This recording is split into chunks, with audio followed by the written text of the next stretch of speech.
All right, hello my YouTube friends. It is Tuesday afternoon and I have my secure transactions classes on Tuesday evenings on Zoom. I have one class that I get to do it on Zoom.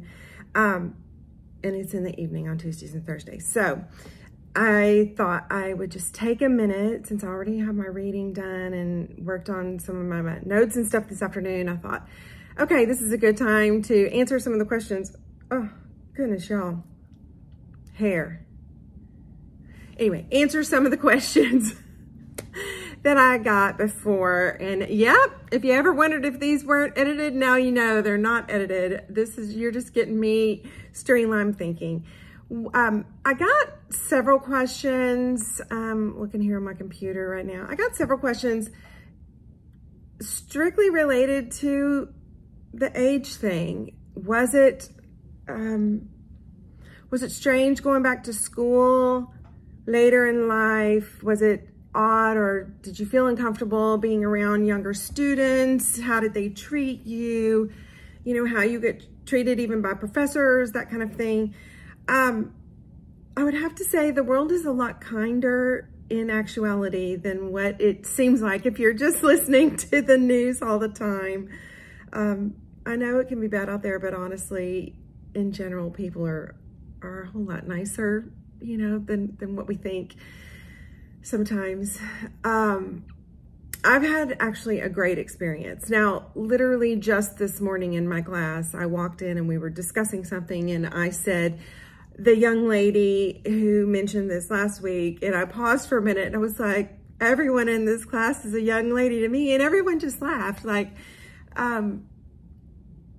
I just embrace who I am and where I am in life. And honestly, my classmates, I honestly don't even think they treat me any different. And if they are treating me different, it's good. I've not had anyone look down on me because of my age or treat me like I possibly wouldn't know something because I'm older, or I just wouldn't get it. You know, those kinds of things. I don't know what it was. Maybe I thought that the younger student body would think about me being older, but I will tell you this. One of the friends that I made very quickly, my very first semester, there was a young lady, you'll hear me say this. There was a young lady that I met in my first class. We ended up sitting next to each other, and then we had another class together, and I'm trying to think if it was the first day or the second day. Like, she had to hop up and leave class really quick, unexpectedly. I mean, hello, it's the first week of school. You're thinking everybody's gonna be like prompt and on time, and everybody's kind of, you know, trying to figure this out. And she just upped and left in the middle of class one day. And so then when I saw her again the next week, I was like, hey, are you okay? And she had a family emergency right in class, and she had to go right then. And I don't know, we just kind of bonded because this nurturing thing about me was like, are you okay? And what's going on, you know? And not in a too nosy kind of way, but just in a friendly kind of way. And I don't know, we just kind of bonded. And she told me at some point last semester, I'm gonna laugh about this.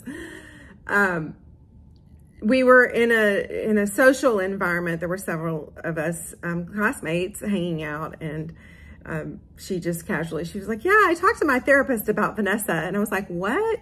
You what? You know, everybody was like, what are you talking about? And she said, yeah, I asked my therapist, is it strange that one of my closest friends I've made since I started law school is the same age as my mom?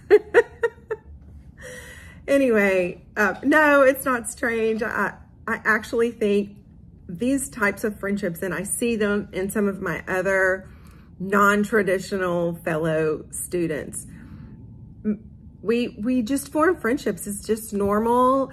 And I think you'll find that some of the younger students do appreciate your experience in life and knowledge that you bring, as long as you're not doing that in a way that's obnoxious. I mean, yeah, you're going to see obnoxious people in law school, and then they come in all ages and all sizes and all styles of obnoxiousness, okay? Another thing I will say, in law school, it's a place where everyone's sharing ideas, and that needs to be a place to share those ideas in a safe place. And this lovely, wonderful country that we live in, America, if you could be watching this from anywhere on YouTube, but I live in the United States. We love this country. It's made up of people with all different opinions and political persuasions and ideologies and religious backgrounds and all of these things. And somehow we actually do all get along. There was an afternoon that I went to lunch, and I won't share this particular instance in detail, but I will say that there were like 5 or 6 of us sitting at a table, and we could not have been more different. We're talking the most extremes of your political persuasions, and I mean the extremes of all of them were represented. Every kind of religious background, Muslim to Christian to atheist, like everyone is sitting at this table, and we are all just chatting. We're classmates. Who knows what we were discussing? I think we were discussing something from torts, if I remember correctly. But we're just having a good time. And I remember at the time, it was something, it could have been a local election, I can't remember, but I remember leaning forward and was like, y'all, this doesn't happen everywhere. Like this, we are America, and we are who is going to be out there practicing law, and we're all fighting for the things that we're passionate about and the things we want accomplished. And you know, it might be protecting victims, it might be protecting your rights, and you know, it was just across the board, all these things. And I was like, we're America, and we are the future of we're future attorneys. We are the future of how our laws are going to be protected. And some of us, you know, they always say there's someone in your law school that's going to go on and hold public office. It invariably happens. So I would say my experience has been, law school has been an environment where we could discuss whatever it is that you think, whatever it is that your perspective is that you bring to the issues. It's a place where you can do that. And that's unique. It's probably not what you would expect necessarily, because we do, and I'm sure that there would be a place that you could go. There would be a law school that you could go to, and you would really feel like maybe you couldn't share what you thought or whatever. But that has not been my experience. And I feel that, like I said, I feel that my fellow students, fellow learners have been extremely just respectful of me, even when I have differing opinions. But that also comes because I love and respect them as well, and it's how we treat one another. Yeah. So that actually was not what I was planning on sharing with y'all, but I was going to talk about being the older student in the class. I will share one other story. I remember my first semester again. You're gonna see in your first year, everyone's kind of posturing and positioning themselves and that kind of thing. And some of it, you're absolutely gonna have classmates that are coming right out of undergrad, right out of university, and coming right into law school. And it's an intimidating experience. And you know you're in school with all these other smart people. And I don't know, I think some people just feel like they need to, prove they know things or whatever. But there was someone I was in class with, and it was a young man, and he was telling me how he had studied in undergrad political science, and he really, he had passionate feelings about the Supreme Court, and how we had not had a good Supreme Court. His final statement after a long conversation was, we hadn't had a good Supreme Court since the 90s. And I generally just kind of reserve my opinion, if I'm not passionate about something, I mean, I don't need to share my opinion, right? But he had said that, and I looked at him, I said, you know, I realize you've studied this. I said, I'd voted 3-4 times by the time you said we had a good Supreme Court. I said, you studied it. I voted for the people that appointed them. I lived it, you know? So that's actually going to be a help for you if you are coming to law school later in life. The fact that you have lived and you have life experience, it's going to give context to a lot of things that you're going to learn in law school. So let that encourage you. I think about it myself. I was like, if I was going to law school just right out of undergrad, there's so many things I wouldn't have known about life in general. That just living, the fact that I've bought a house a couple of times at this point in life and had a mortgage and paid taxes, and, you know, all of those things give you a leg up on having experience in areas that you're going to be learning about. So just even verbiage and understanding definitions of things, all of that's going to be helpful. Now, I will talk about something that somebody asked me about the LSAT, I believe. That's one of the questions somebody asked me about. Y'all, I studied for the LSAT for like 4 weeks. You should study more for the LSAT. You should really figure out how to do those logic games.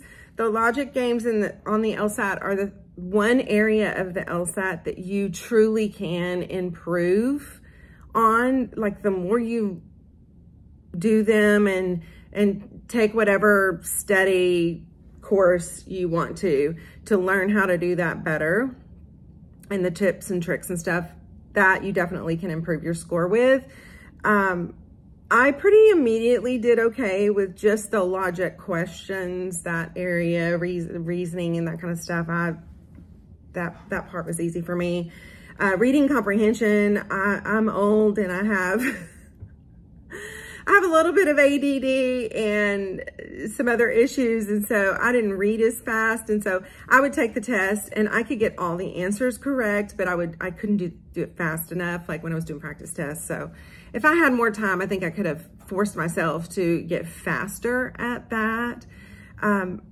As it stood, and I'll tell you my reasoning, and then I'm going to get off of here and I'll save some of these other questions for another week because I don't want this to go on too long. But here was my reasoning.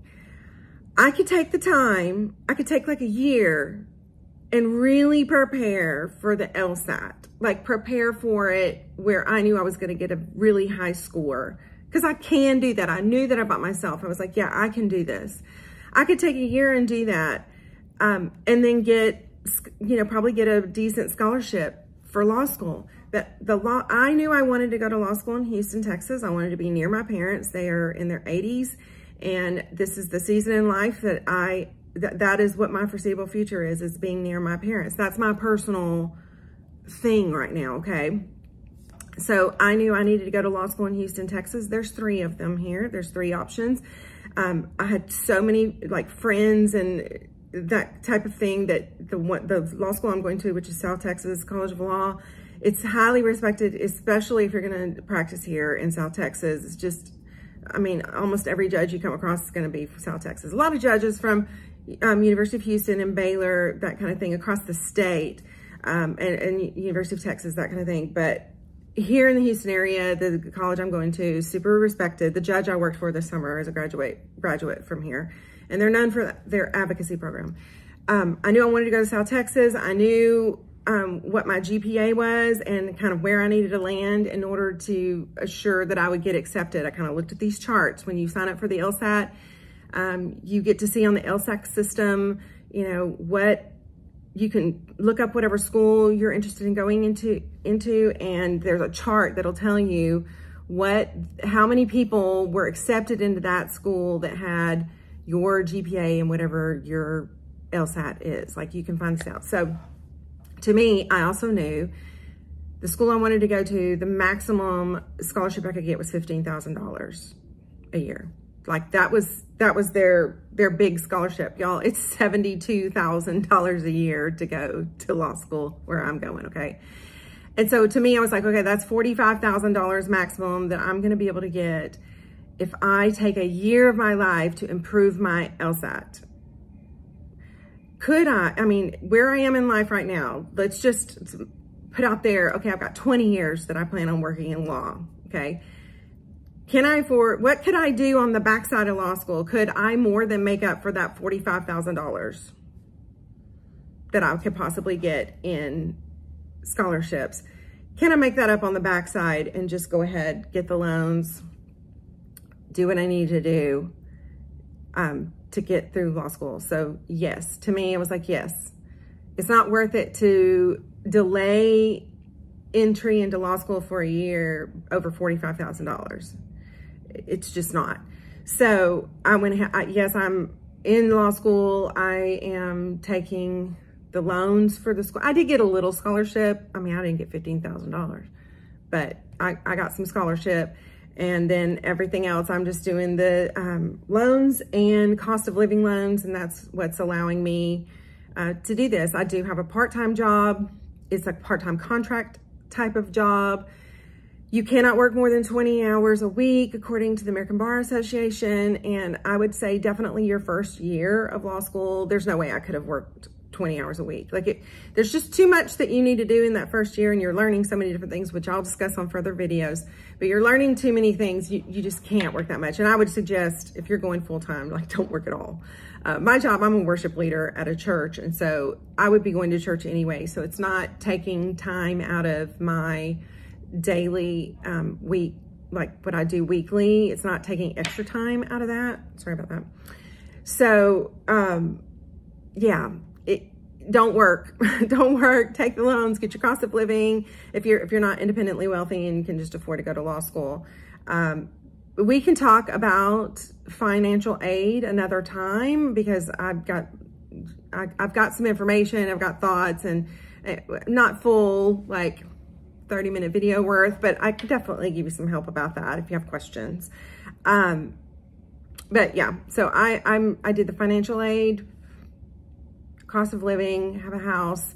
There's renters in the house, and I'm renting a condo that's near the school. And that is if at all possible, live as close to your law school as you possibly can, because time, you will want that time. A lot of law schools are in smaller cities. Houston, no matter where you live in Houston, it's an hour away.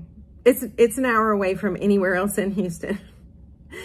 You want to live as close to the school as possible. And I literally walk to school every day. I live across the street from the school. So we'll talk about that another time. I think I may have talked about it in my first video. So if you're just jumping into all this, you can go look at my very first video that I did when I thought I would do all of these edited videos, following me along, oh y'all, I can't even talk, following me along through days of life in law school. And that was too adventurous for me. That was more than I could do. All right, I've already made this longer than I wanted to. I wanted these to be somewhere between 12 and 15 minutes, and I'm at 18 minutes now. But continue to ask me any questions that you have.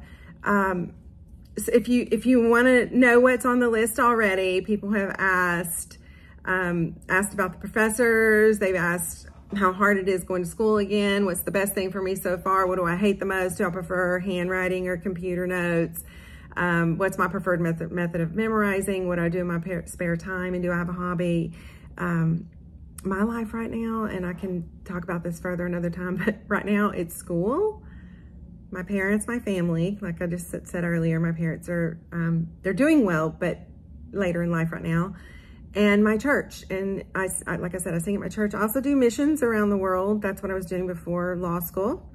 So I still sing and do that, believe it or not. So I'll be in Prague next summer for school, come home for a month, and then I'll go to Japan for a month. That's normally where I sing, is in Japan. So I'm doing that next summer. Won't stop doing that. Here's the thing about law school. You're adding something on to your life. You are still who you are. You still have all the life experiences and all the things that you've done and all this wonderful life that you've had, and now you're just adding on law school. if you want to think about it as starting over, you can. For me, I didn't think of it as starting over. I thought of it as, oh, we're going to expand. We're just expanding what I already have, all these things that I'm already doing in life. We're expanding it. So, all right. I'm signing off, y'all. Secure Transactions starts in 30 minutes for me. So y'all have a wonderful week. Continue to ask me any questions that you have. And thanks for hanging in there with me on this YouTube journey.